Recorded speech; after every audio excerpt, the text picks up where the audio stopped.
En el tranquilo pueblo de St. Mary Mead, cada susurro oculta un misterio, y Miss Marple siempre está escuchando. No olvides dejar tu me gusta, comentar y compartir desde donde nos ves. El primer sábado de diciembre amaneció frío y nítido sobre St. Mary Mead, con la escarcha dibujando delicados dibujos en cada cristal y un sol pálido luchando por abrirse paso entre la bruma matutina que se aferraba al pueblo como un velo de gasa. Miss Jane Marple estaba de pie junto a la ventana de su cabaña, ajustándose el chal de lana y observando el inusual ajetreo en la plaza del pueblo. Estaban montando el mercado de invierno anual, y a pesar de la hora temprana, apenas pasadas las 7, los vendedores ya colocaban sus mercancías bajo toldos a rayas que ondeaban y crujían con el gélido viento que soplaba del norte. «Marta ha sacado la vajilla buena», se murmuró Miss Marple para sí misma, observando el puesto de té de su vecina al otro lado de la calle, donde la luz de la mañana iluminaba lo que parecía ser su mejor juego de porcelana. Eso significa que espera que la esposa del vicario pase por allí. Esas dos no se han dirigido la palabra desde el incidente de la exposición floral en agosto. Sonrió levemente al recordarlo. Un asunto tan trivial en realidad, una discrepancia sobre la valoración de las rosas, pero las rencillas del pueblo se construían sobre bases menos sólidas que el orgullo herido en materia de horticultura.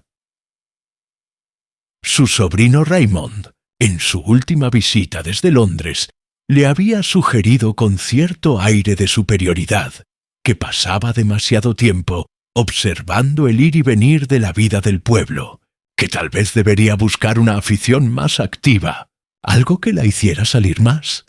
Pero la señorita Marple sabía que no era así. Observar era precisamente lo importante. La naturaleza humana había aprendido a lo largo de 7 décadas de atenta observación. Se repetía con una coherencia asombrosa en todos los estratos sociales. Los pequeños dramas de St. Mary Mead no eran más que microcosmos de verdades humanas más profundas. Las mismas pasiones, celos y engaños que se desarrollaban en el escenario mundial se representaban allí en miniatura. Si uno supiera buscarlos, a las 9:30, la señorita Marple terminó su desayuno ligero. Té, tostadas con mermelada y un huevo pasado por agua. Y se abrigó bien para el frío. Eligió su abrigo más grueso, el azul marino con cuello de piel que le había regalado su difunta hermana, y se envolvió el cuello con una bufanda de lana 2 veces. La radio había pronosticado el día más frío de diciembre en 20 años, y al ver la escarcha que aún cubría las ventanas a pesar de la salida del sol, la señorita Marple se inclinaba a creerlo. A las 10, el mercado estaba en pleno apogeo. Miss Marple caminaba por la calle principal, su bastón marcando un ritmo constante sobre los antiguos adoquines que habían visto pasar a generaciones de habitantes de St. Mary Mead. El aire desprendía un maravilloso aroma festivo, castañas asadas del carrito del señor Bradley, vino caliente humeante de enormes ollas atendidas por el Instituto de Mujeres, y frescas ramas de abeto con las que prácticamente todas las familias del pueblo habían tejido guirnaldas y coronas. Niños con coloridos abrigos de invierno correteaban entre los puestos como pájaros de colores, sus voces emocionadas resonando en el aire frío, mientras sus madres examinaban bufandas tejidas a mano y tarros de fruta en conserva con la seriedad que requerían tales decisiones de compra. Aparentemente, era una escena de perfecta armonía aldeana, una estampa idílica, digna de una postal navideña o de un cuadro que representara la vida rural inglesa ideal. Pero la aguda mirada de Miss Marple no se dejaba engañar. Notó la expresión seria de la señora Hartnell al pasar junto al puesto de la señora Price sin detenerse, a pesar de que todos sabían que la señora Price elaboraba la mejor mermelada de frambuesa de la región. Observó cómo el joven Tommy Bradley evitaba deliberadamente el contacto visual con el vicario, lo que sugería alguna pequeña travesura en el coro de la iglesia que aún no había salido a la luz. Vio cómo la postura militar del coronel Melchett se endurecía aún más cuando su esposa se detuvo a admirar unos pañuelos bordados, lo que indicaba que la situación económica del coronel quizá no era tan sólida como su actitud lo aparentaba. «Señorita Marple, qué gusto verla por aquí en una mañana tan gélida». La señora Bantry, su amiga íntima y compañera en incontables dramas del pueblo, salió de detrás de una exhibición de coronas navideñas. Su rostro redondo estaba sonrosado por el frío, y sus ojos brillaban con la emoción que cualquier evento del pueblo inevitablemente despertaba en su carácter alegre. «Acabo de tener una discusión tremenda con ese hombre insoportable sobre sus precios. 3 libras por una corona. ¿Se lo puede creer? Un robo a mano armada, un auténtico robo a mano armada. La competencia suele inflar los precios, querida Dolly», observó Miss Marple con suavidad, mientras sus ojos recorrían los puestos del mercado con una eficiencia casi ensayada. «Veo que este año hay 3 vendedores de coronas en lugar del habitual. El señor Thompson, que siempre las vende, y luego estos 2 recién llegados. Claro, todos sienten la necesidad de justificar sus precios exorbitantes con historias exóticas sobre pinos escoceses, abetos noruegos y quién sabe qué más».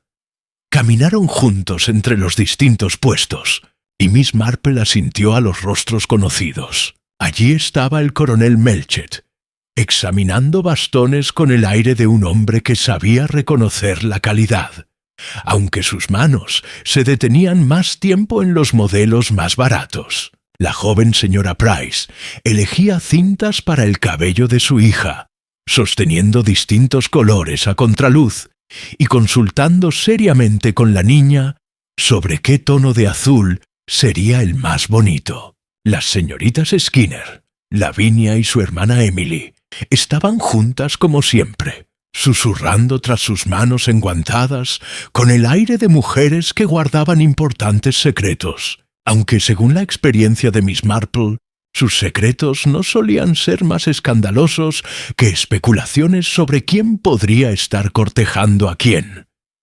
Y allí, presidiendo una elaborada exhibición de joyas hechas a mano que brillaban bajo la débil luz del sol invernal, se encontraba la razón de gran parte de la tensión actual en el pueblo, y el tema de considerable especulación durante los últimos 6 meses.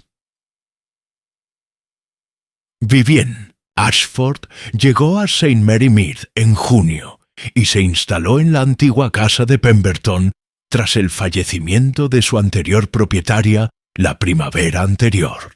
Tendría unos 45 años y su atractivo era innegable, fruto de una elegancia cuidada. Lucía el pelo oscuro recogido en un moño sofisticado y vestía un estilo londinense que, en comparación, hacía que las mujeres del pueblo parecieran anticuadas. Pero sobre todo, había traído consigo un aura de misterio sofisticado que fascinaba y, a la vez, perturbaba la tranquila vida del pueblo. Afirmaba ser viuda.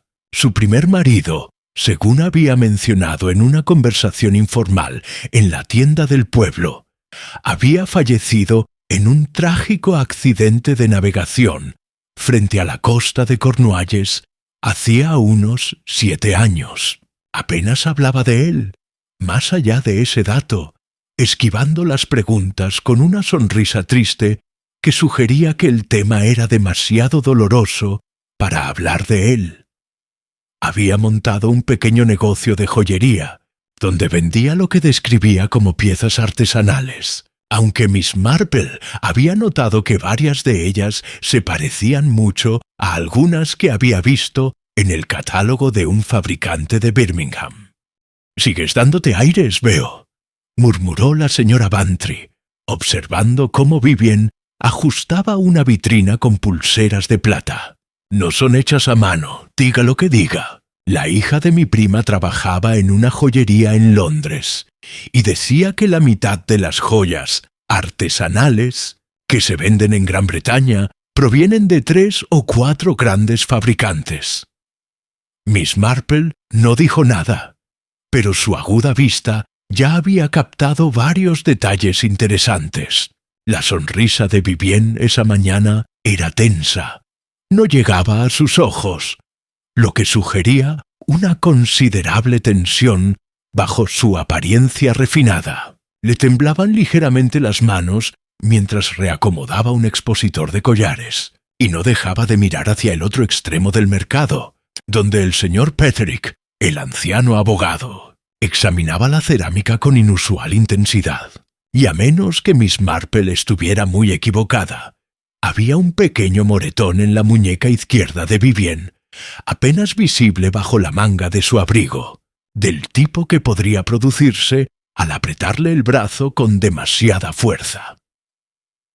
La atención de Miss Marple se centró en una joven pareja que se encontraba cerca de la entrada del salón parroquial. El doctor James Haydock y su esposa Eleanor hablaban en voz baja y con urgencia, lo que sugería una conversación privada que no deseaban que nadie escuchara. El doctor Haydock tendría unos 35 años, con una apariencia serena y confiable que inspiraba confianza en sus pacientes. Había establecido su consulta en St. Mary Mead hacía 5 años y se había vuelto bastante popular.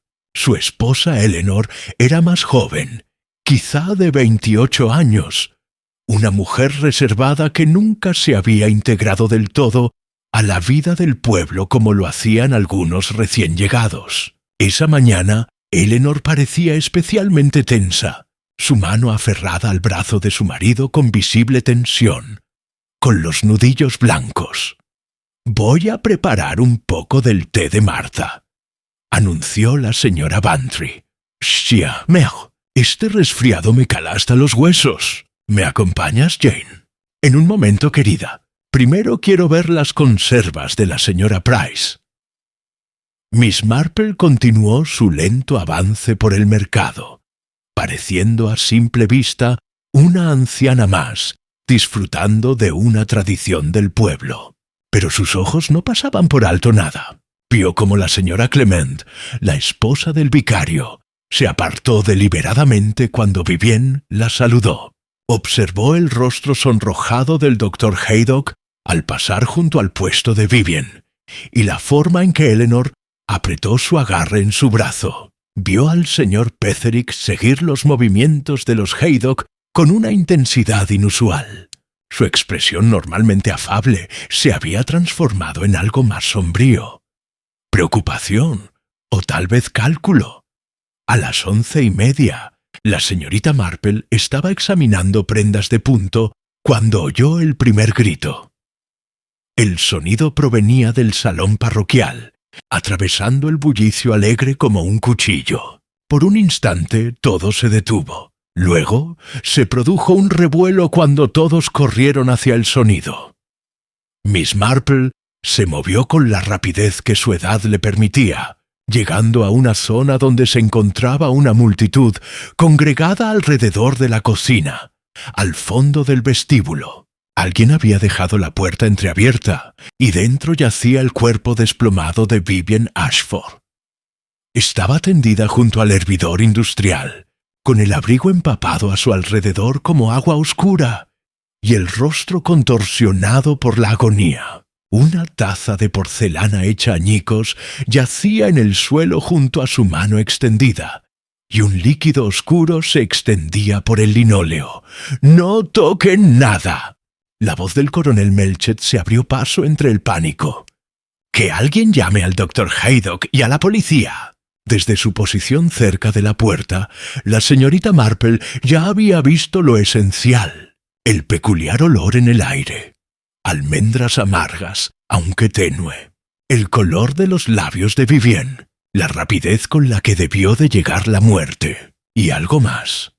Los fragmentos de la taza eran de porcelana fina con un delicado diseño, no las gruesas tazas institucionales que la señora Clement solía usar para los eventos de la iglesia.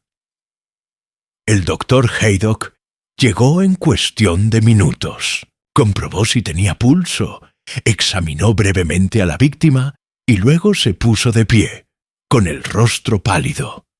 «Está muerta», anunció, «y si no me equivoco mucho, se trata de un envenenamiento por cianuro».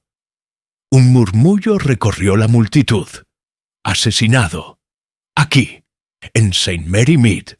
Miss Marple no dijo nada, pero su mente ya estaba trabajando. Alguien entre la multitud había cometido un asesinato. Alguien había preparado veneno. Se lo había administrado con premeditación. Había observado o sabía que Vivian Ashford moriría de forma horrible.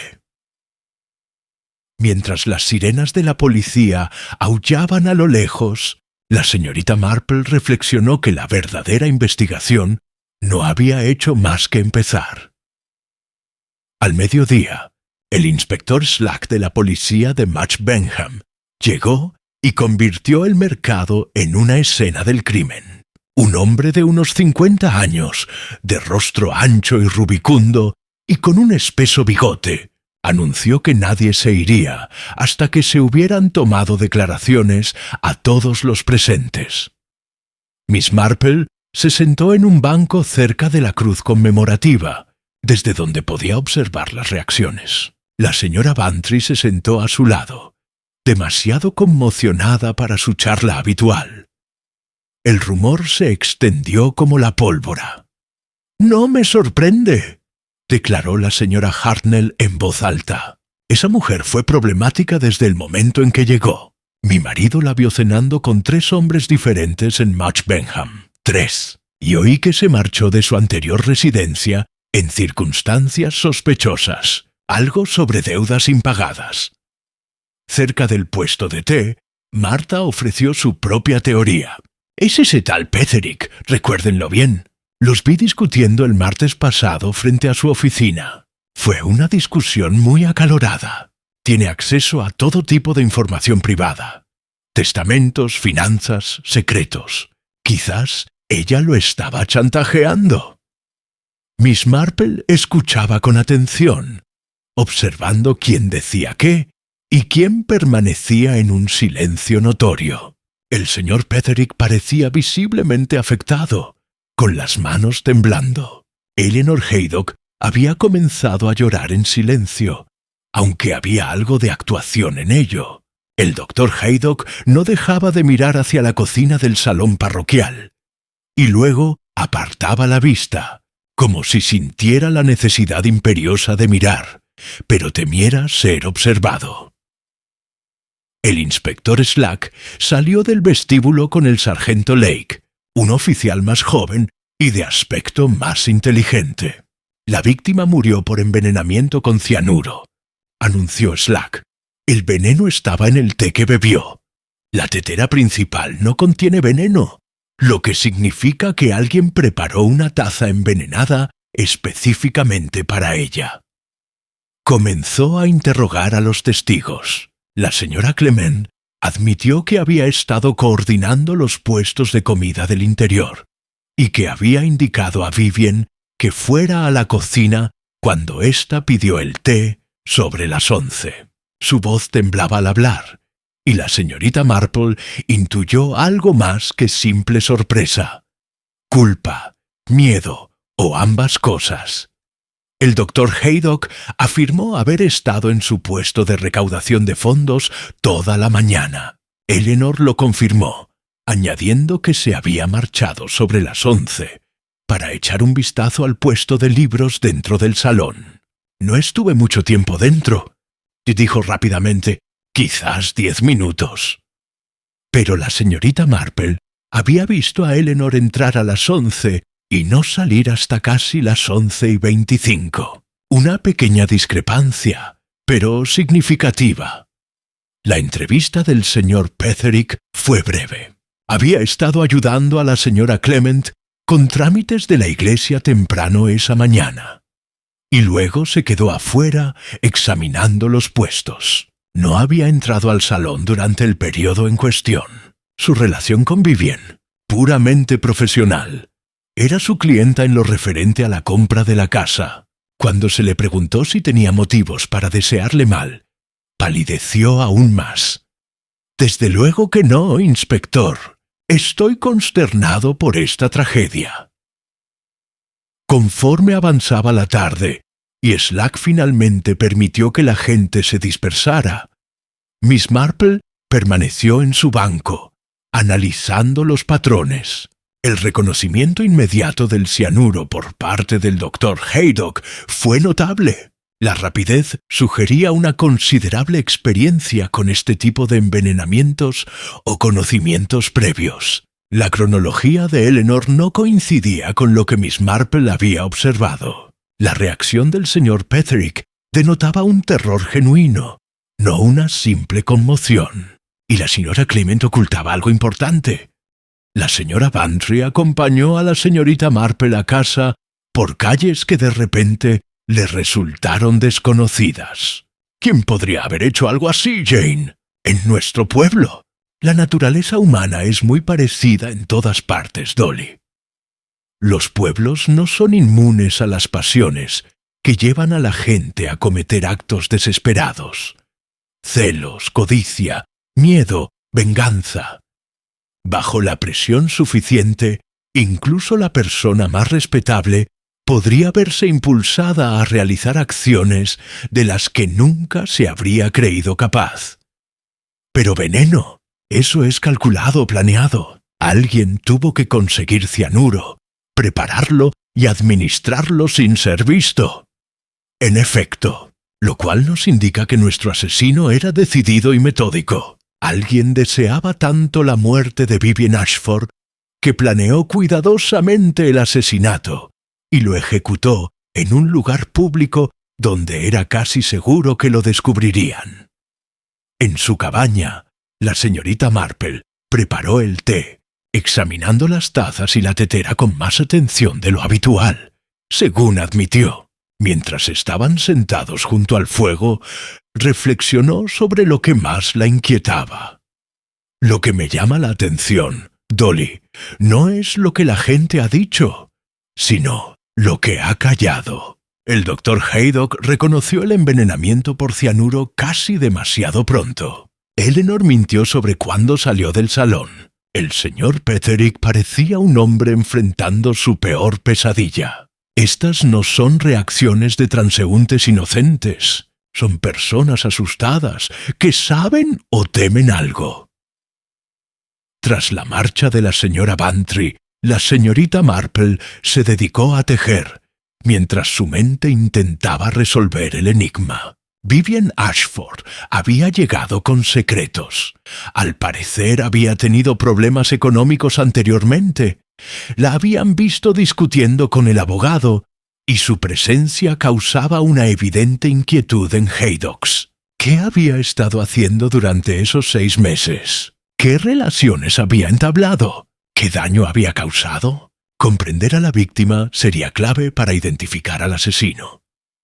El domingo por la mañana amaneció con una helada intensa. La congregación era más numerosa de lo habitual. Las tragedias siempre atraían multitudes. El señor Petherick estuvo notablemente ausente, al igual que Eleanor Haydock, aunque el Dr. Haydock se sentó cerca del fondo con aspecto demacrado. Tras la ceremonia, el sargento Lake se acercó a la señorita Marple. «He oído que tiene usted un don para la observación, señora. ¿Podría hablar con usted un momento?» Caminaron por el sendero del cementerio, y Lake compartió lo que la investigación había revelado. «Hemos rastreado el cianuro. El Dr. Haydock encargó una pequeña cantidad hace 3 meses, supuestamente para procedimientos médicos, aunque ese uso es raro hoy en día. Y hemos descubierto que la señora Ashford lo estaba chantajeando. ¿Sobre qué asunto? Fallecimiento de un paciente, el anciano señor Greaves de Match Benham. La muerte se dictaminó como natural, pero la señora Ashford obtuvo el historial médico del doctor Haydock y lo hizo revisar por alguien dispuesto a sugerir negligencia. Llevaba extrayendo 200 libras mensuales desde 1900 septiembre, suficiente para llevar a un hombre a tomar medidas desesperadas. Eso mismo piensa el inspector Slack. Está planeando arrestar al doctor Haydock. Yo no lo aconsejaría todavía, sargento. ¿Ha investigado los antecedentes de la señora Ashford? ¿Su matrimonio anterior? Estamos esperando los registros de Londres. Sospecho que descubrirás que era más peligrosa que una simple chantajista. Creo que ella misma era una asesina, y eso cambia por completo este caso. La siguiente visita de Miss Marple fue a la vicaría de la señora Clement. La esposa del vicario la recibió, y enseguida comenzó a jugar nerviosamente con su anillo de bodas. Señora Clement, creo que es hora de que le cuente a alguien lo que Vivian Ashford le dijo el jueves por la noche. Marta mencionó haberlas visto a ambas cerca del parque del pueblo, bastante angustiadas. Durante un largo rato, la señora Clement guardó silencio. Luego, las lágrimas comenzaron a correr por sus mejillas. Vino a confesarse, pero no era un arrepentimiento sincero. Se jactaba. Me dijo que había estado casada antes, que su marido había muerto en circunstancias convenientes. No dijo que lo hubiera matado directamente, pero la insinuación era clara. Y entonces, la voz de la señora Clement se quebró. Dijo que pensaba volver a casarse con alguien de St. Mary Mead, alguien que no viviría mucho tiempo para disfrutar de su fortuna. Le puso nombre a esta persona. No, pero se rió cuando le pregunté. Dijo que pronto lo descubriría. La señora Clement alzó la vista con ojos atormentados. No sabía qué hacer. No tenía pruebas. ¿Y si alguien descubría lo que era y decidía actuar primero? Esa tarde, la señorita Marple visitó al doctor Haydock en su consultorio. Lo encontró mirando al vacío. Doctor Haydock, creo que debería decirme la verdad sobre su relación con Vivian Ashford. Su compostura se desmoronó. Me estaba chantajeando. Tenía pruebas, o decía tenerlas, de que había sido negligente en el tratamiento del anciano señor Greaves. Cierto o no, era suficiente para destruir mi carrera. Llevo pagándole desde septiembre y estaba desesperado. Incluso conseguí cianuro, pensando que tal vez podría. Pero no pude hacerlo. Soy sanador. No podía quitar una vida, ni siquiera la suya. ¿Dónde está ahora ese cianuro? Me deshice de ello 2 días antes de que muriera. Lo tiré por el desagüe de mi consultorio. Me di cuenta de que nunca podría hacerlo. ¿Sabía su esposa del chantaje? Su rostro palideció. No, al menos nunca se lo conté, pero su voz se apagó al comprender algo terrible. ¿Dónde estaba Eleanor esa mañana entre las 11 y las 11:30? Eso es lo que me gustaría saber. Doctor, la señorita Marple pasó la tarde del domingo sumida en la contemplación, repasando todo lo observado, todo lo que se había contado y, lo más importante, todo lo que no encajaba. Para el lunes estaba lista. Le pidió al sargento Lake que organizara una reunión con personas clave. Los Haydock, la señora Clement y el señor Petherick. El inspector Slack asistió de mala gana. Se reunieron en el salón de la vicaría y la señorita Marple los observó con su mirada apacible. Gracias a todos por venir. Creo que es hora de que aclaremos lo que realmente sucedió el sábado por la mañana. No la versión del inspector Slack, ni la versión que ninguno de ustedes se ha estado contando. Se dirigió primero a Eleanor Haydock. Señora Haydock, usted sabía del chantaje, ¿verdad? Quizás no los detalles, pero sabía que estaban extorsionando a su marido. Había notado la falta de dinero, el estrés. El rostro de Eleanor palideció. Como esposa devota, decidiste protegerlo. Registraste su consultorio cuando él no estaba y encontraste el cianuro que había conseguido. Elaboraste un plan. Tomaste una pequeña cantidad de veneno. Preparaste té con él el sábado por la mañana antes de salir de casa y lo llevaste al mercado en un frasco. También llevaste una de tus tazas de porcelana fina, tazas que no combinarían con la vajilla de la iglesia. «No», susurró Eleanor. «Eso no es. Por favor, déjeme terminar». Colocaste el té y la taza envenenados en la cocina, acomodándolos para que parecieran de la tetera común. Le enviaste una nota a Vivien pidiéndole que se vieran en la cocina a las 11:15. Habías practicado la letra de tu marido, pensando que vendría si creía que la nota era de él. Eleanor lloraba ahora. Sin embargo, tu plan fracasó, no porque Vivien no viniera, sino porque alguien más llegó primero. Se volvió hacia el señor Petherick. Usted había sido el abogado de la señora Ashford durante 6 meses. Durante ese tiempo, ella le había revelado cosas sobre su matrimonio anterior, sus métodos, sus planes. Le dijo que planeaba casarse con alguien de St. Mary Mead y que, como antes, su nuevo marido no viviría mucho tiempo. El rostro del señor Petherick se había puesto gris. No podías acudir a la policía. No tenías pruebas y ella te había implicado en sus planes. Así que decidiste actuar. Tienes 73 años, señor Petherick. Te convenciste de que detener a una asesina valía la pena incluso si eso significaba convertirte en una. Era malvada, susurró Petherick. Ya había matado antes y planeaba volver a hacerlo. Alguien tenía que detenerla. Así que hiciste tus propios preparativos. Conseguiste cianuro, algo nada difícil para alguien con tus contactos legales. El sábado por la mañana lo llevaste al salón parroquial escondido en un frasco. Cuando viste a Eleanor Haydock colocar su taza envenenada en la cocina y marcharse rápidamente, comprendiste lo que había hecho. Retiraste su taza, te deshiciste del té envenenado y lo reemplazaste con tu propia preparación. ¿Por qué haría eso?, preguntó el inspector Slack. Porque el intento de Eleanor era chapucero y probablemente se la podría atribuir. La letra se podía analizar. La taza, tan característica, se podía identificar. El señor Petherick comprendió estos peligros. También vio una oportunidad. Retiró la taza de Eleanor, la limpió y preparó un té envenenado en una de las tazas comunes de la iglesia. «¿Pero cómo se aseguró de que la señora Ashford lo bebiera?», preguntó el sargento Lake. «No lo dejé al azar. Cuando llegó, respondiendo a la nota de Eleanor, la estaba esperando. Le dije que tenía noticias urgentes sobre su testamento, que necesitábamos hablar en privado. Le entregué la copa directamente.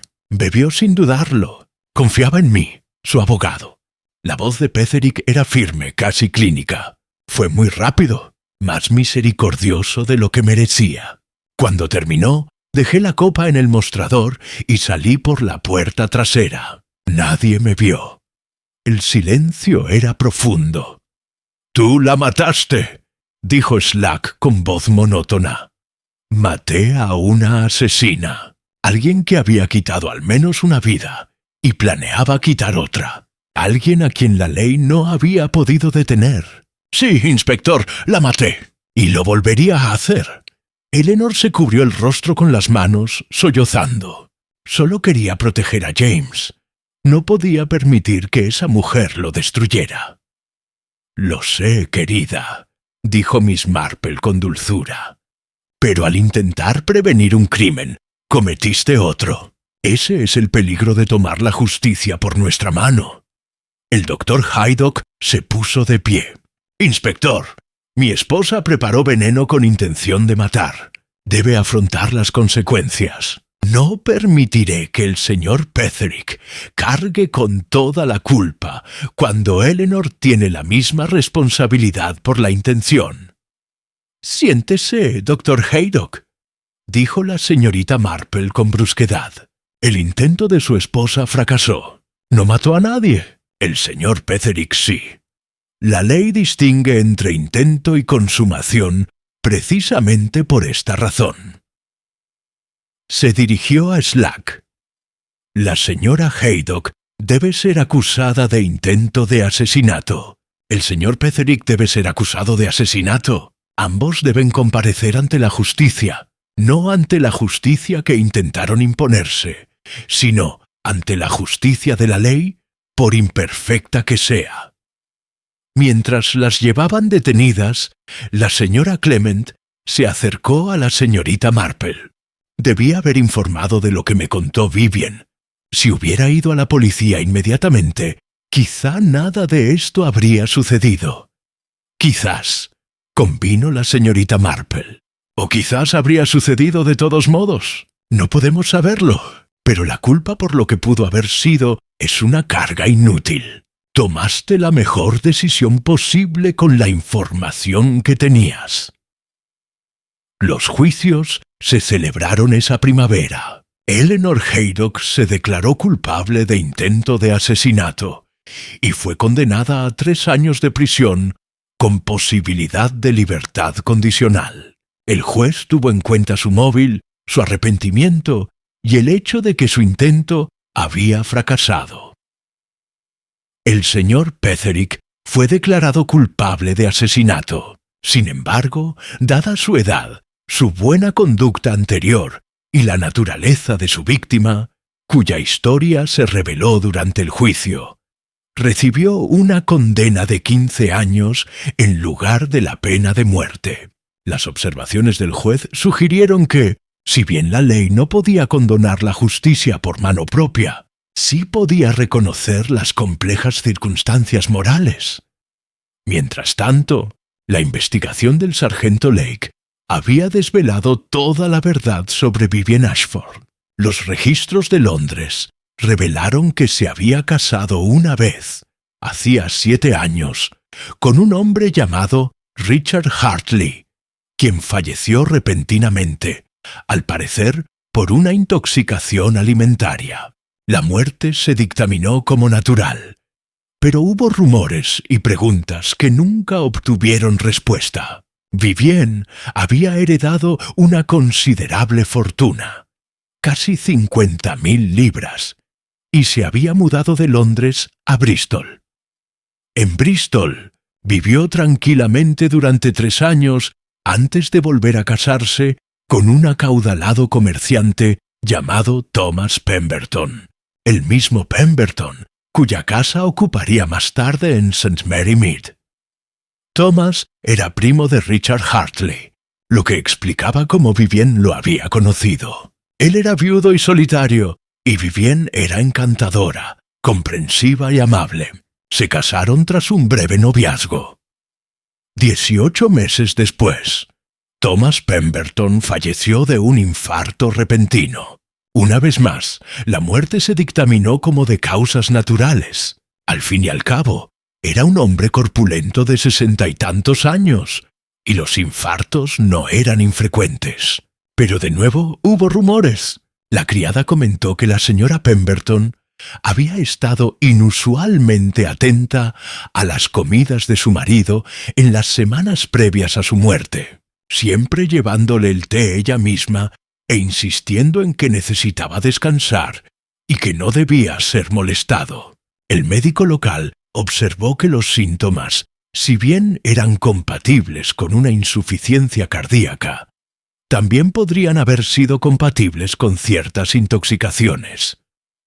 Pero no se pudo probar nada. Vivien había heredado otra suma considerable, esta vez casi 90.000 libras, y se había mudado de nuevo, estableciéndose finalmente en St. Mary Mead, donde había ocupado la casa de Pemberton, que había quedado vacía tras la muerte de Thomas. La información de la señora Clement sobre la confesión de Vivien fue corroborada por la investigación de su pasado. Efectivamente, había sido una asesina en serie que utilizaba el matrimonio y el veneno para acumular riqueza, mudándose a nuevos lugares antes de que las sospechas se concretaran en acusaciones.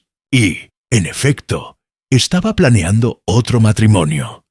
El sargento Lake descubrió cartas entre sus pertenencias que dejaban claras sus intenciones, aunque la identidad de su víctima prevista nunca se estableció definitivamente. La teoría predominante era que había estado considerando a varios candidatos, evaluando cuál sería el más rentable y el menos arriesgado. 3 meses después de los juicios, la señorita Marple estaba sentada en su cabaña en una apacible tarde de marzo, tejiendo con sus agujas de tejer. La señora Bantry había venido a tomar el té. Eleanor podrá optar a la libertad condicional dentro de 2 años, informó la señora Bantry. El doctor Haydock la visita todas las semanas. Dice que se irán de St. Mary Mead cuando salga en libertad. Hay demasiados recuerdos dolorosos. Probablemente sea lo más sensato, convino la señorita Marple. A veces, empezar de cero es la única salida. ¿Y el señor Petherick? ¿Cómo se encuentra? El sargento Lake me dice que está bastante contento. Pasa los días en la biblioteca de la prisión, ayudando a otros reclusos con asuntos legales. Dice que por fin se ha librado del peso del secreto, de cargar con las confesiones de Vivienne. La señora Bantry negó con la cabeza. Es todo tan trágico. Buena gente llevada a hacer cosas terribles. Esa es la naturaleza del mal, Dolly. Corrompe no solo mediante la acción directa, sino también forzando a la gente buena a situaciones imposibles, donde todas las opciones parecen erróneas. Miss Marple dejó de tejer. Vivienne Ashford era realmente malvada. Una asesina que disfrutaba con sus crímenes y planeaba seguir haciéndolo. Pero su maldad envenenó a todos a su alrededor. Eleanor intentó asesinarla. El señor Petherick se convirtió en un asesino consumado. El doctor Haydock cayó en la desesperación. La señora Clement aún lucha contra la culpa. ¿Cree usted que el señor Petherick tenía razón? ¿Que a veces el asesinato se justifica para prevenir un mal mayor? No, dijo Miss Marple con firmeza. No lo creo. En el momento en que aceptamos que los individuos pueden decidir quién merece morir, abandonamos la civilización misma. El señor Petherick debería haber presionado a la policía para que investigara más a fondo los matrimonios anteriores de Vivienne. ¿Habría funcionado? Quizás no de inmediato, pero era el camino correcto, aunque más difícil e incierto que tomar cartas en el asunto. Pero él salvó vidas, Jane. Si Vivienne se hubiera vuelto a casar, habría vuelto a matar. Posiblemente, pero no podemos saberlo con certeza. El precio de prevenir ese hipotético asesinato futuro fue cometer un asesinato real en el presente. El señor Petherick destruyó su propia alma para salvar la vida de otra persona. Un sacrificio noble, tal vez, pero no uno que la ley o la moral puedan sancionar. Se quedaron sentados en silencio durante unos minutos, tomando sorbos de té y observando cómo la luz del sol primaveral entraba a raudales por las ventanas. «He estado pensando», dijo la señora Bantry, «en lo que usted dijo durante la investigación, sobre fijarse en las personas en lugar de en las pruebas. ¿Cómo supo que era el señor Petherick?» Miss Marple sonrió levemente. «Varias cosas. Su conocimiento del intento de Eleanor era demasiado completo. Sabía lo de la taza, el momento, todo. Eso sugería que había estado en la cocina, observando. Sus manos temblaban constantemente después del asesinato, no por miedo a ser descubierto, sino por el peso de lo que había hecho. Y, lo más revelador, pareció aliviado cuando Eleanor confesó. Había esperado que culparan a otro, pero cuando sucedió, no pudo soportarlo. Su conciencia no le permitía que una persona inocente, ni siquiera una culpable cuya culpa fuera menor que la suya, cargara con su castigo. Viste todo eso con solo mirar. La naturaleza humana es asombrosamente consistente, Dolly. La culpa se manifiesta de maneras predecibles. El señor Petherick es, en el fondo, un buen hombre que hizo algo terrible por lo que él creía que eran buenas razones. Estas personas no pueden ocultar su culpa eficazmente. Les corroe por dentro. Tras la marcha de la señora Bantry, la señorita Marple regresó a su silla junto a la ventana, contemplando el pueblo. St. Mary Mead lucía apacible bajo la luz primaveral. Niños jugando en el prado, vecinos charlando por encima de las vallas, y el ritmo de la vida cotidiana transcurría como siempre. Pero la señorita Marple sabía que, bajo esa superficie pacífica, todo corazón humano albergaba la capacidad tanto para el bien más grande como para el mal más terrible. La cuestión no era si la oscuridad existía. Siempre había existido. La cuestión era qué elegíamos hacer al enfrentarnos a ella. Eleanor Haydock optó por el intento de asesinato para proteger a un ser querido. El señor Petherick, en cambio, eligió el asesinato para prevenir futuros crímenes. Ambos abandonaron el Estado de Derecho en aras de la justicia personal, y ambos pagaron las consecuencias. Pero la tragedia enterraba otra lección. Vivian Ashford había sido malvada, sí, una asesina que había escapado de la justicia y planeaba volver a matar. Pero algo la había creado, una historia que Miss Marple jamás llegaría a comprender del todo. ¿Se nace malvado o las circunstancias nos vuelven así? Era una vieja pregunta sin respuestas fáciles. Lo que Miss Marple sí sabía, con la certeza que le daban décadas de observación, era que el mal debía ser afrontado, pero de la manera correcta, no con venganza personal disfrazada de justicia, sino con investigación paciente, enjuiciamiento legal y la imperfecta pero necesaria maquinaria de la ley. El señor Petherick tenía razón en una cosa. Había que detener a Vivian Ashford, pero se había equivocado en el método, y ese error le había costado la libertad, la reputación y la jubilación tranquila que se había ganado tras una vida de servicio honorable. Fue un precio muy alto que pagar por tener razón sobre algo equivocado. Al caer la noche sobre St. Mary Mead, Miss Marple encendió su lámpara y retomó su labor de punto. El día siguiente traería nuevas observaciones, nuevas perspectivas sobre la infinita complejidad de la naturaleza humana. El pueblo continuaría con sus dramas cotidianos, y ella seguiría observando, comprendiendo y, cuando un asesinato perturbara la paz, velando por que la verdad saliera a la luz y se hiciera justicia, aunque imperfecta. El asesinato del mercado de invierno le había enseñado a St. Mary Mead una dura lección sobre la oscuridad que podía acechar incluso en las vidas más comunes. Pero también había demostrado algo más, que la verdad, cuando se busca con paciencia y compasión, puede iluminar hasta los rincones más oscuros del comportamiento humano. Y esa comprensión, por dolorosa que fuera, siempre era preferible a la ignorancia. Miss Marple había aprendido a lo largo de su vida que la capacidad para el mal no residía en una categoría aparte de seres monstruosos, sino en personas comunes y corrientes que se enfrentaban a presiones extraordinarias. Eleanor Haydock no era una villana, era una esposa asustada que intentaba proteger a su marido.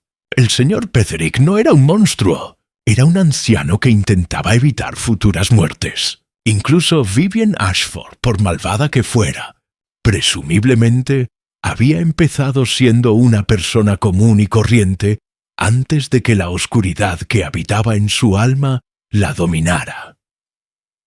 Esa era la incómoda verdad que subyacía al asesinato del mercado de invierno, que cualquiera de nosotros, llevado al límite, podría tomar decisiones que antes considerábamos impensables. La diferencia entre inocentes y culpables a menudo radicaba simplemente en las circunstancias, combinadas con la fortaleza o la debilidad para resistir la tentación cuando ésta se presentaba.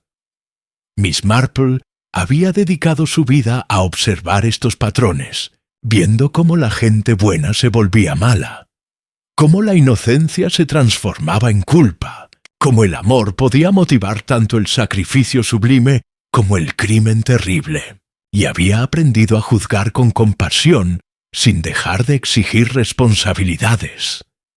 Eleanor Haydock merecía castigo por su intento de asesinato, pero también comprensión por el miedo que la impulsó. El señor Petherick merecía prisión por el asesinato consumado, pero también el reconocimiento de que había actuado movido por la conciencia, aunque equivocada. Incluso Vivian Ashford, muerta y sin que nadie la llorara, merecía el reconocimiento de que alguna vez había sido humana, antes de que el veneno se apoderara de su alma. Esta era la verdadera sabiduría, fruto de una vida de observación. No la capacidad de identificar asesinos, sino la de ver la humanidad en cada persona, incluso al exigirles responsabilidad por sus actos. La justicia sin compasión era crueldad. La compasión sin justicia era debilidad. La clave estaba en encontrar el equilibrio, algo que la ley intentó, aunque imperfectamente. El mercado de invierno volvería el próximo diciembre.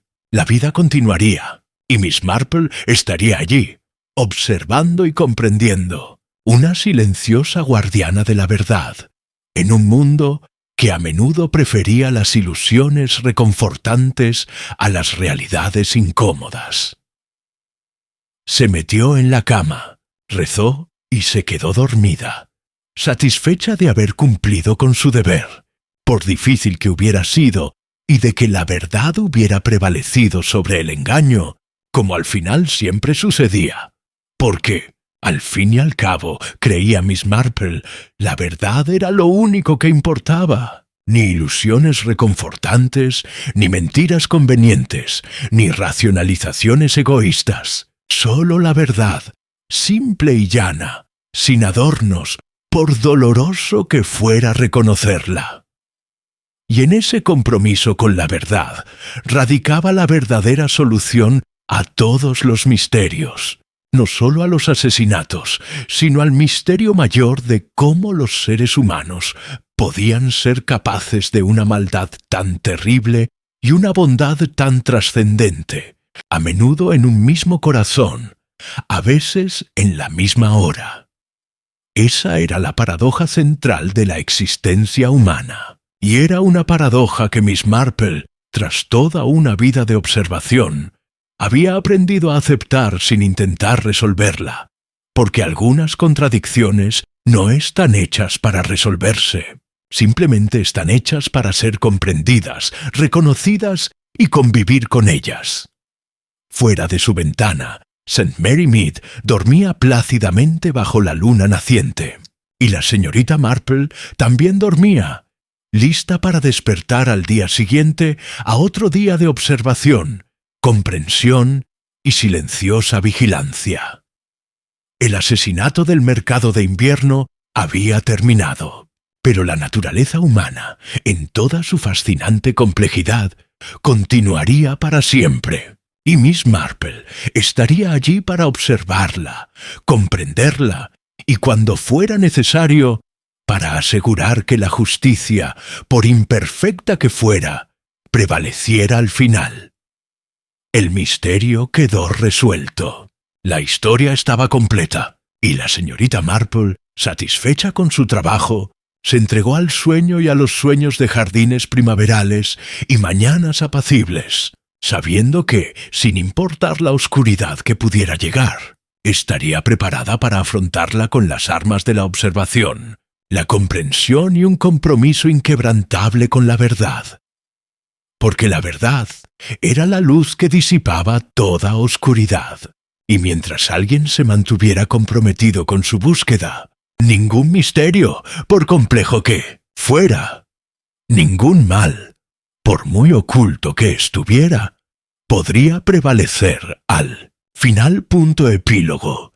Habían transcurrido 5 años desde aquella fría mañana de diciembre en que la muerte irrumpió en el mercado de invierno, y St. Mary Mead había cambiado de maneras tanto sutiles como profundas. Miss Jane Marple estaba sentada en su sillón favorito junto a la ventana en una fresca tarde de otoño, sus agujas de tejer moviéndose con su ritmo familiar, observando cómo el pueblo seguía con su rutina diaria, como lo había hecho durante tantas décadas. Pero ahora, al observar los patrones de la vida cotidiana, los veía a través del prisma de la memoria, recordando no solo lo que fue, sino también lo que había sido, y cómo la tragedia había transformado el tranquilo paisaje de la existencia del pueblo.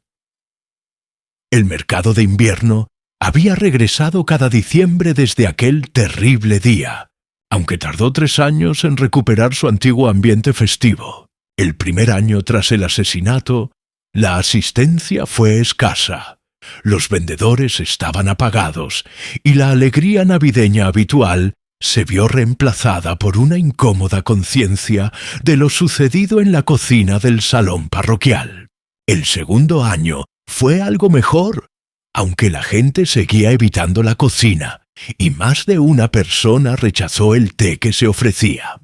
Pero al tercer año, nuevas familias se habían mudado al pueblo. Los niños que eran demasiado pequeños para recordarlo habían crecido y el mercado había recuperado poco a poco su lugar como una querida tradición, en lugar de un recordatorio de la tragedia.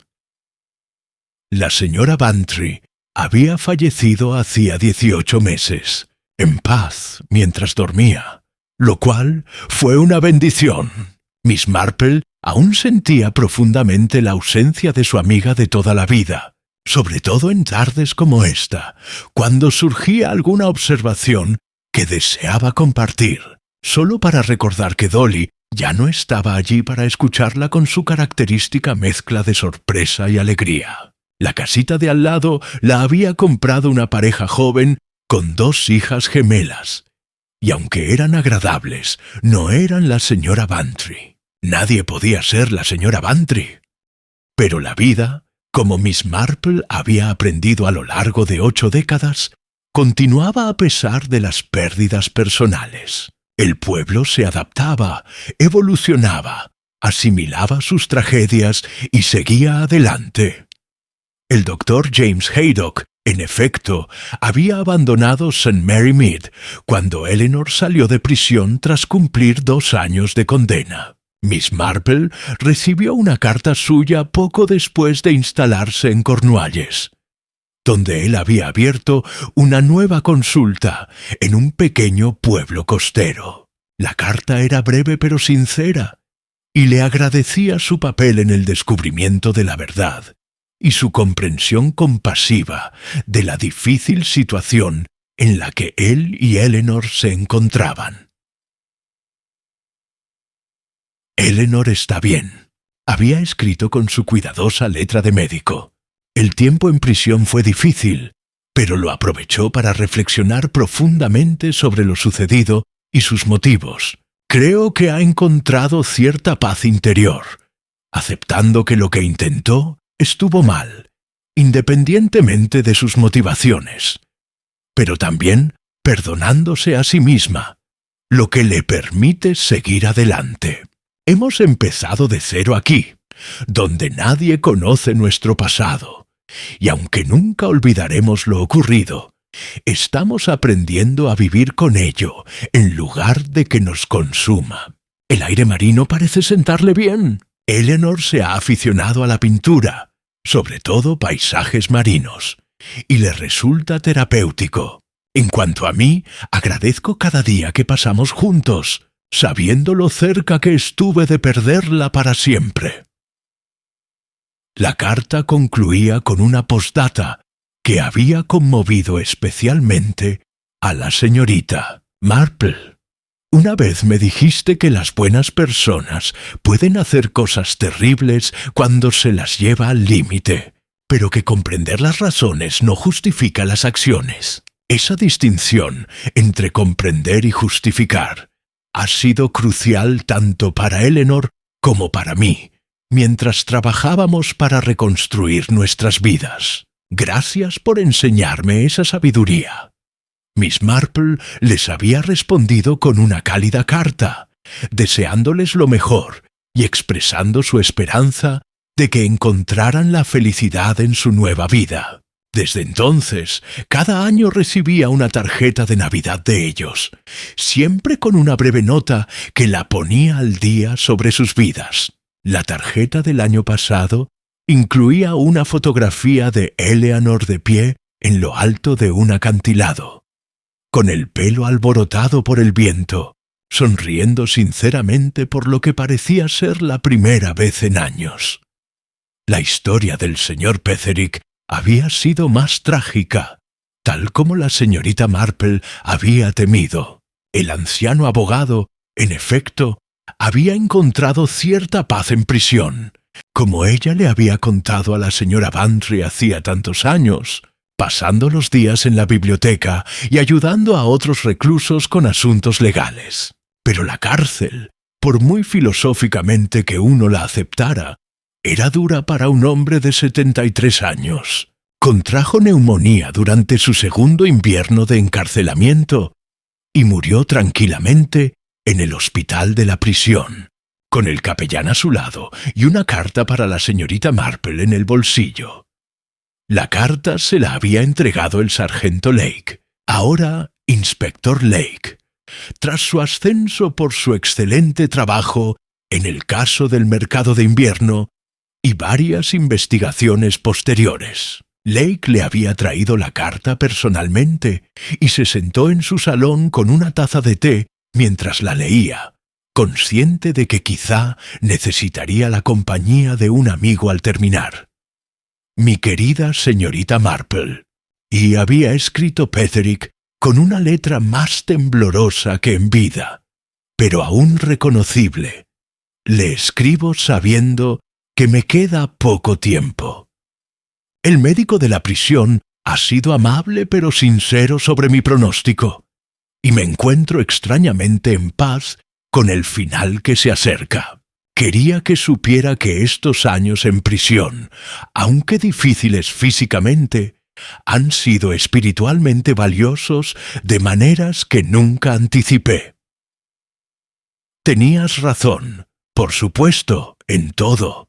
Tomarme la justicia por mi mano estuvo mal, independientemente de lo malvada que fuera Vivian Ashford.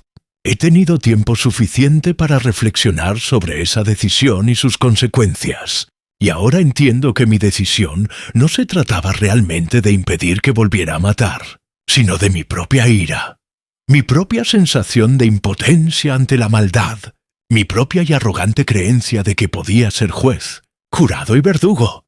No salvé ninguna vida al matarla.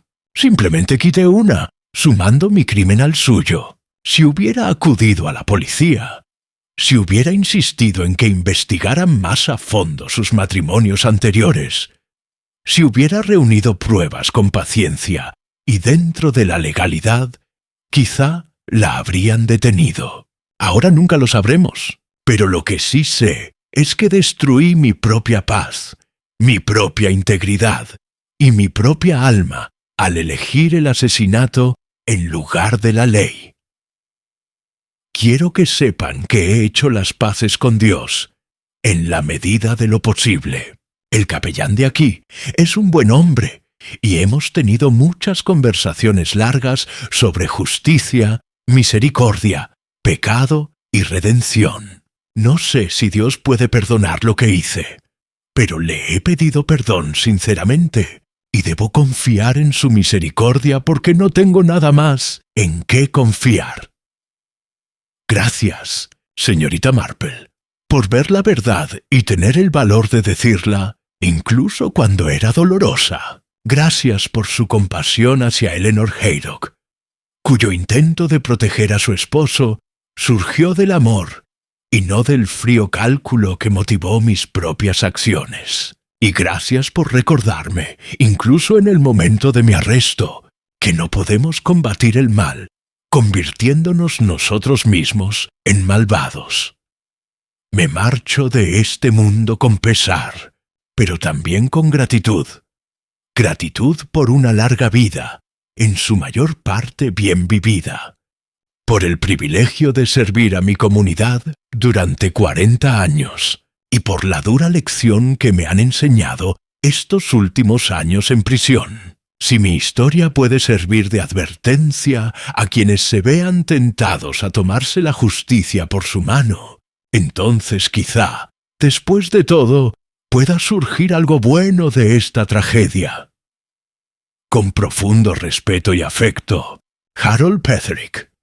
Miss Marple había doblado la carta con cuidado, con los ojos humedecidos por las lágrimas que rara vez derramaba. El inspector Lake permaneció sentado en silencio, sin decir palabra, comprendiendo que algunos momentos requerían silencio en lugar de palabras. «Era un buen hombre que hizo algo terrible», dijo finalmente Miss Marple. «Esa es la tragedia de todo esto. No un villano, no un monstruo, sino un buen hombre que se convenció de que el mal podía combatirse con el mal. Espero que haya encontrado la paz y el perdón que buscaba». «El capellán dice que sí, señora», respondió Lake con dulzura. «Dice que el señor Petherick pasó sus últimos días en paz, leyendo y rezando, y que murió con una sonrisa en el rostro. Por si sirve de algo, había valido la pena», reflexionó Miss Marple 5 años después. «No todo, pero algo. Saber que Harold Petherick no había muerto amargado y desesperado, sino que había encontrado cierta redención en sus últimos días, era un pequeño consuelo en una historia con muy pocos consuelos que ofrecer». La señora Clement fue quien más tiempo sufrió las consecuencias del asesinato del mercado de invierno. La esposa del vicario quedó profundamente afectada por su papel, o mejor dicho, por su inacción, en la tragedia. Su silencio ante la velada confesión de Vivienne, su decisión de proteger a quien creía que era el doctor Haydock, en lugar de acudir inmediatamente a la policía con lo que sabía, la atormentó durante años. Miss Marple había pasado muchas tardes con la señora Clement en los meses y años posteriores al asesinato, ayudándola con delicadeza a superar la compleja culpa y la confusión moral que la atormentaban. Habían tenido innumerables conversaciones sobre el deber, sobre la imposibilidad de saber qué es lo correcto cuando todas las opciones parecen erróneas, sobre la diferencia entre el pecado y la limitación humana. «Tomaste la mejor decisión posible con la información que tenías», le había repetido Miss Marple una y otra vez, insistiendo pacientemente hasta que la señora Clement empezó a creerlo. «No podías saber que tu silencio conduciría a un asesinato. No podías prever que varias personas decidirían, por separado, matar a Vivienne. Intentabas conciliar deberes contrapuestos, tu deber con la justicia y tu deber con la confidencialidad pastoral. Que te equivocaras no te convierte en malvada, te hace humana». Gradualmente, a lo largo de varios años, la señora Clement había logrado reconciliarse con lo sucedido.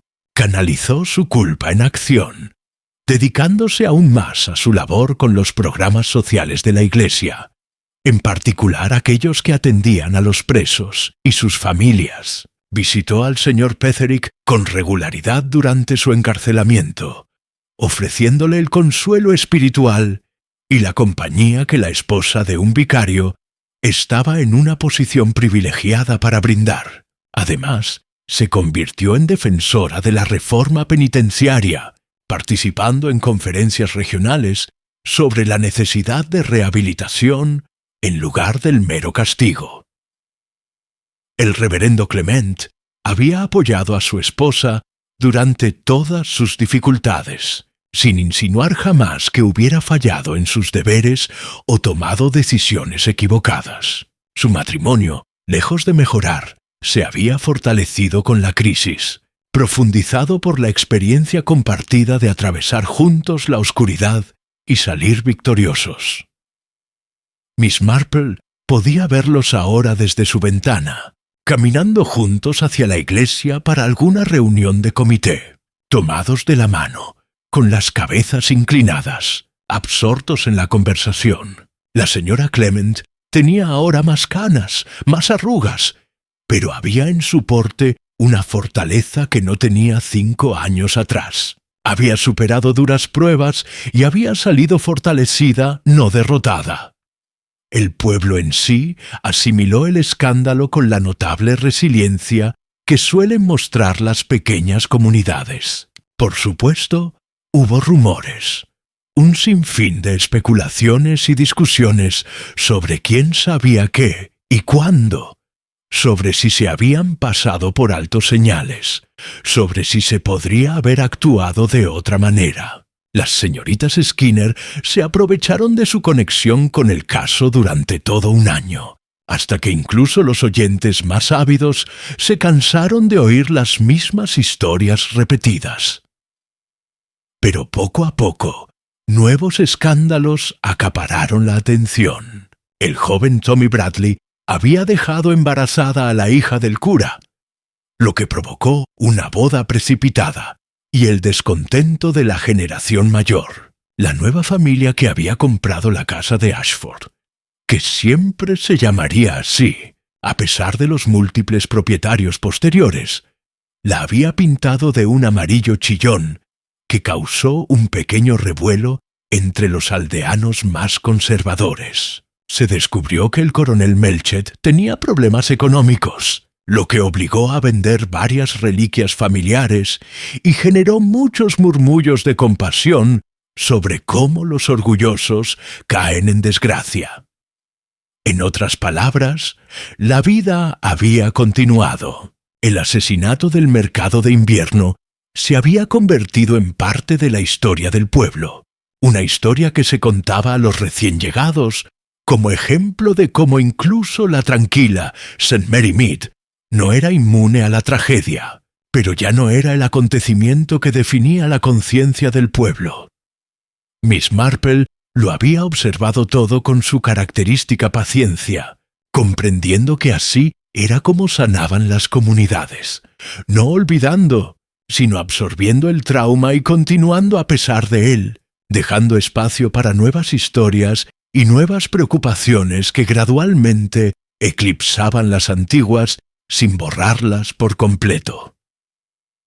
En esos 5 años había envejecido, se había vuelto más frágil, aunque su mente seguía tan lúcida como siempre. Necesitaba su bastón más que antes, y subir las escaleras de su cabaña se había convertido en un reto cada vez mayor. Raymond había empezado a insinuar que se mudara a un piso más pequeño, quizá en Londres, donde podría cuidarla mejor, pero la señorita Marple se había negado rotundamente.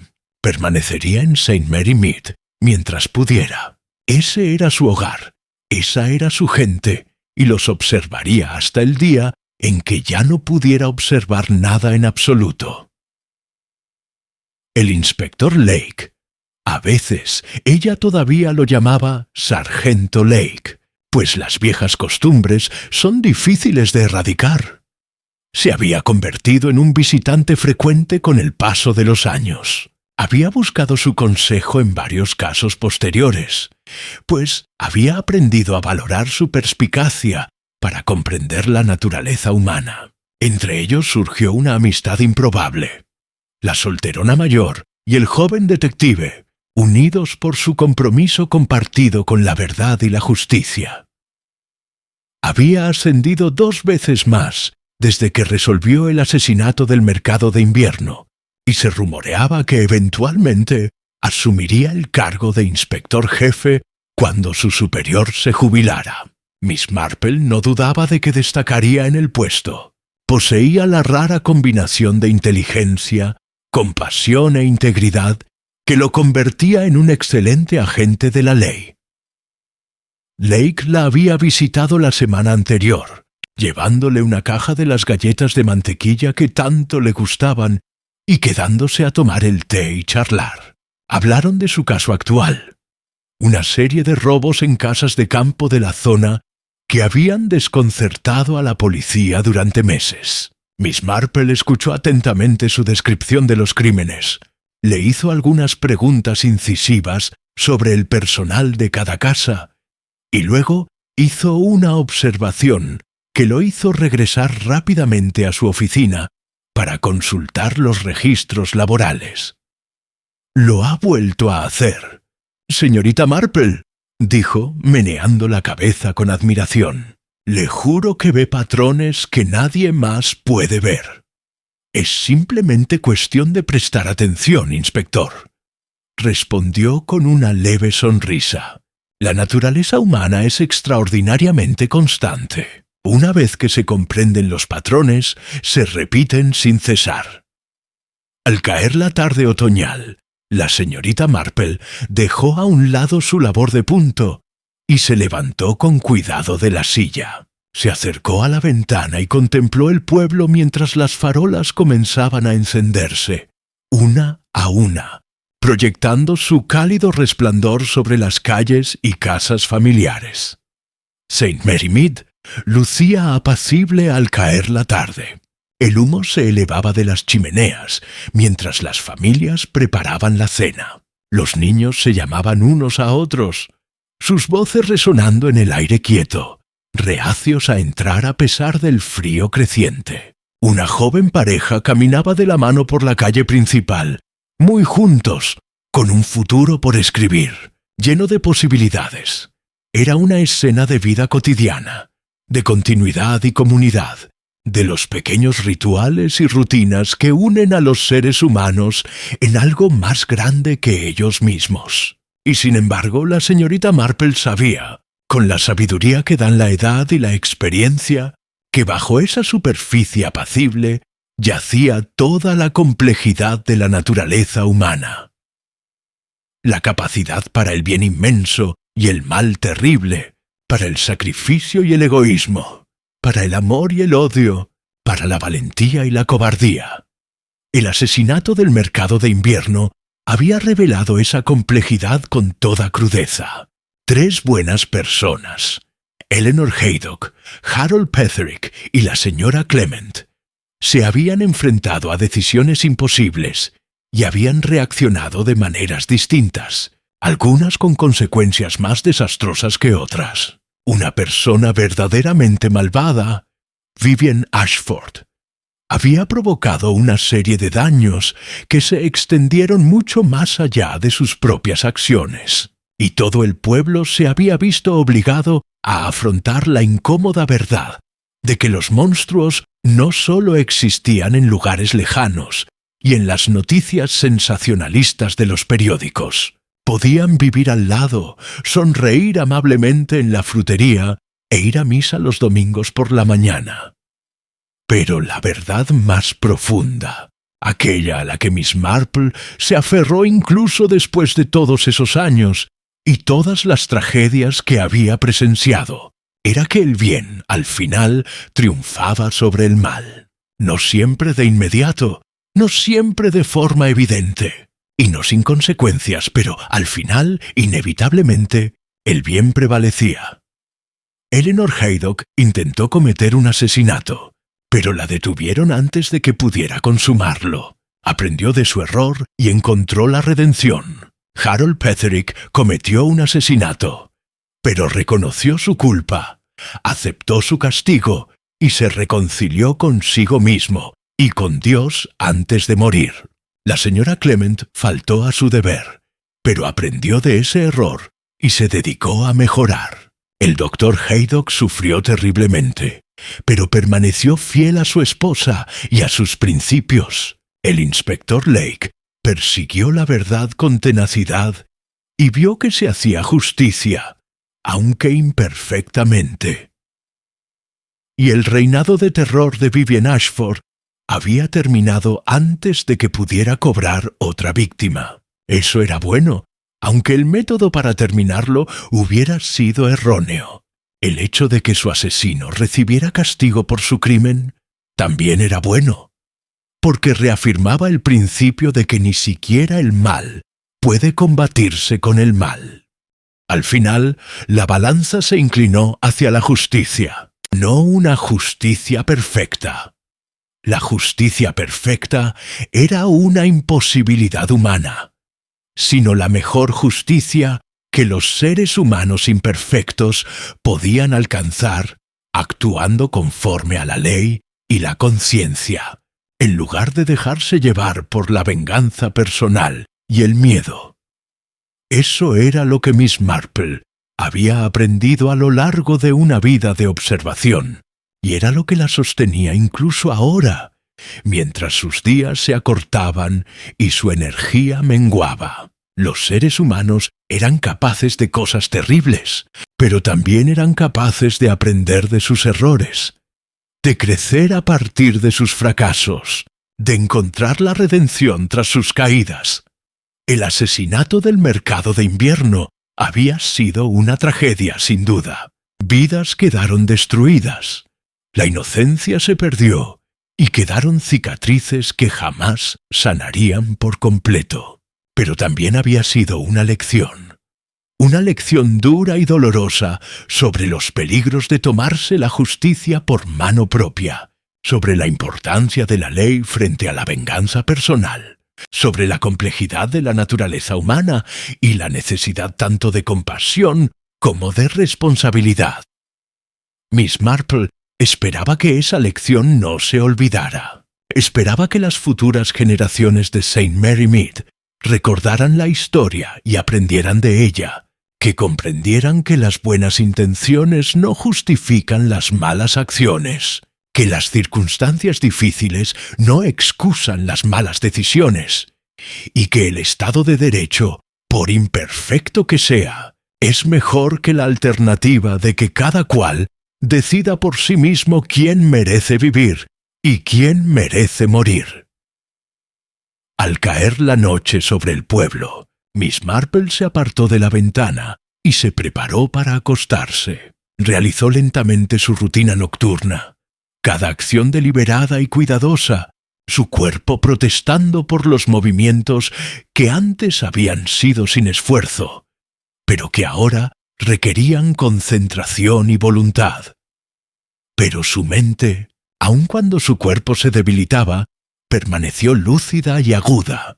Pensó en todos los misterios que había resuelto a lo largo de los años, en todas las verdades que había desvelado, en todos los patrones que había reconocido en el fascinante tapiz del comportamiento humano.